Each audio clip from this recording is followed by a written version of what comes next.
Seguin Island Lighthouse. The Seguin Island Lighthouse, built in 1857, is the tallest lighthouse in Maine. One of its earliest lighthouse keepers lived there, with only the company of his wife for many years.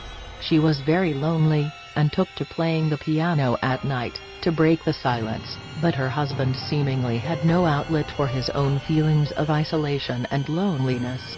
Apparently driven to madness, he took an axe and bludgeoned his wife to death, before committing suicide. Many people claim to have heard the ghostly sounds of piano music floating from the lighthouse at night, even though there's been no piano inside for many years.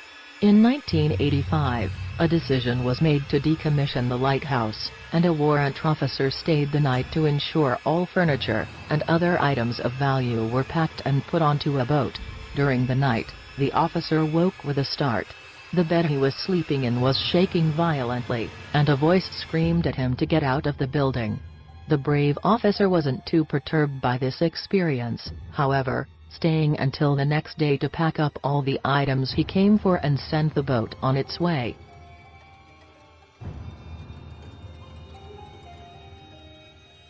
Gibraltar Point Lighthouse. According to legend, Gibraltar Point lighthouse keeper J.P. Muller's refusal to share a second drink of whiskey with a group of rowdy troops led to a fight. After the fight was over, Muller vanished, presumed dead, and never to be seen again. If several ghostly legends are to be believed, however, Muller can indeed still be seen at the lighthouse and surrounding island. Another version of the story states that the drink of choice was beer. According to this version, Muller and 2 or 3 soldiers were having a good round of drinking, when Muller suddenly decided that enough was enough. He refused to let them have any more alcohol, leading to a fierce fight, after which Muller was buried near the water on the island. Some people have reported spotting a lonely transparent figure, aimlessly drifting around the island and lighthouse, while others have heard moaning amid the drifts of thick mist that hang over the island.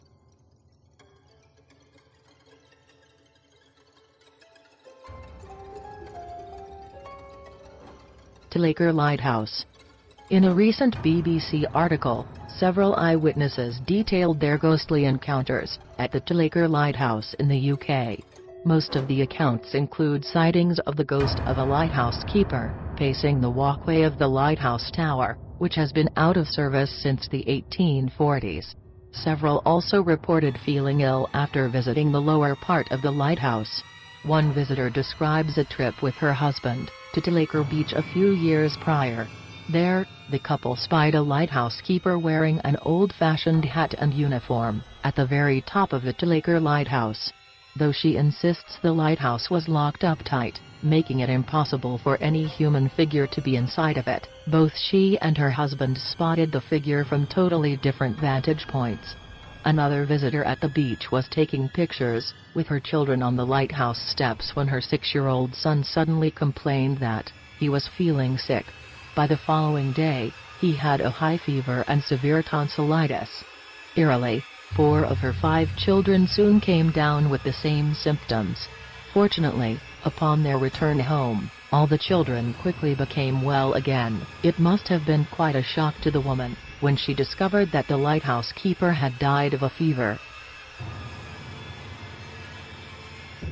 Souter Lighthouse. The Souter Lighthouse was constructed in 1871 on Lizard Point, Marsden in northern England. It is also now known as one of the most haunted lighthouses in the UK. Legend has it that the niece of the famed Grace Darling, Isabella Darling, makes ghostly rounds in the Souter Lighthouse. She is known for her heroic efforts to save crew members from the sinking ship SS Forfarshire during a storm in 1838. It is not clear why Isabella haunts the lighthouse. Lighthouse staff have reported spoons floating in midair, unexplained temperature drops, and even physical interaction with some staff members, who say they were pulled or grabbed by an unseen hand. Some visitors have even heard their names called by a female voice, while others have heard crying, and seen the apparition of a young girl assumed to be Isabella. Isabella isn't the only ghost said to haunt the Souter Lighthouse, either. Another story tells of a lighthouse waitress who was walking down the kitchen corridor one evening when she stopped dead in her tracks. Standing at the end of the passage, there was a man wearing a lighthouse keeper uniform.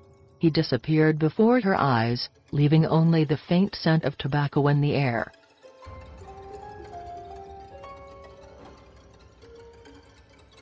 Boone Island Lighthouse. The spookiest and most tragic tale surrounding the Boone Island Lighthouse, which has seen numerous shipwrecks and other tragedies, revolves around a woman named Kathleen Bright. In the mid-1800s, Kathleen became the blushing bride of the lighthouse keeper at Boone Island. She relocated to the lighthouse with her new husband shortly after their wedding for what she surely thought would be happily ever after. From there, the story takes many twists and turns. Many stories are heard behind the incident.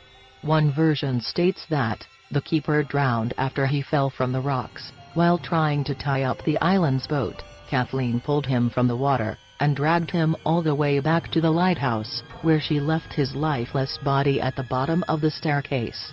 She proceeded to tend to the light for 5 days without eating or sleeping. She was sitting on the bottom step, holding her husband's dead body.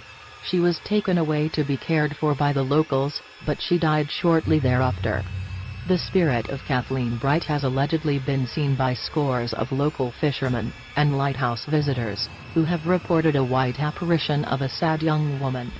Many have also reported hearing a terrible wail coming from the lighthouse at night and during stormy weather.